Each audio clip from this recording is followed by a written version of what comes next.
ತೋರಿಸ್ತಾನಿಂದ. Guys welcome back to my channel. ನಾಳೆ exam ಇಟ್ಕೊಂಡೆ ಹಾಲಿ ಬಂದೀವಿ ನಾವು. ಎಕ್ಸಾಮ್ ಗೈಸ್ ಬರ್ತಿರ್ತಾವ ಹೋಗ್ತಿರ್ತಾವ. ಆದ್ರೆ ಸಂಡೇ ಗದಿ ಇರ್ಬೇಕು ಗೈಸ್. ಓದೋದಲ್ಲ ಸಂಡೇ ಅಂದ್ರೆ ಓದೋದಲ್ಲ, ಶಾಪಿಂಗ್ ಬರ್ಬೇಕಾಗ್ತೈತಿ. ಸಂಡೇ ಕೆಟ್ಟದವ.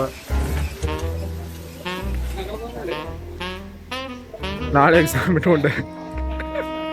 ಶಿವ್ ನೋಡತ್ತಾನೆ. ಜಾಕೆಟ್ ಚಲೋ ಐತ್ನಲ್ಲಿ ಅದು ಬ್ಲ್ಯಾಕ್ ಅಲ್ಲ.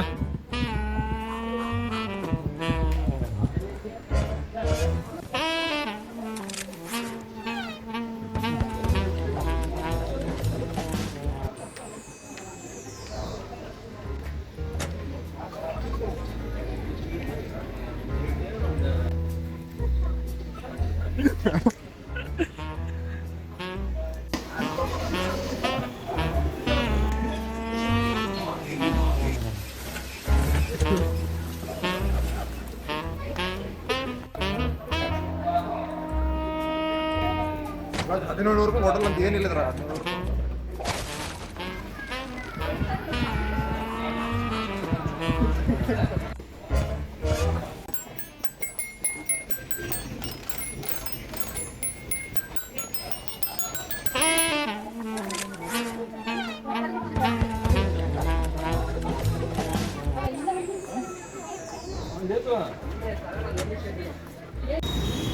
ಅಣ್ಣ ಗಾಡಿ ಅವ ಕಣ ಸ್ವಲ್ಪ. ಈಗ ಡ್ಯೂಟಿ ಸ್ಟಾರ್ಟ್ ರೀ. ಒಂದು ಪೆಟ್ರೋಲ್ ಹಾಕೋದು, ಪಂಪ್ ಹಾಕೋದು, ಗಾಡಿಗೆ ಮಾಡ್ತಾನೆ ರೀ ಕೆಲಸ. ಪಾಪ ಭಾಳ ಫೈನಾನ್ಷಿಯಲಿ ಭಾಳ ಅನ್ಸ್ಟೇಬಲ್ ಅದಾನ ಗೈಸ್. ಇವಾಗ ಎಲ್ಲರ ಕಂಡ್ರೆ ಹೆಲ್ಪ್ ಮಾಡಿರಿ ಇವಂಗೆ ಸ್ವಲ್ಪ. ತೋರಿಸ್ತಾನಿಂದ.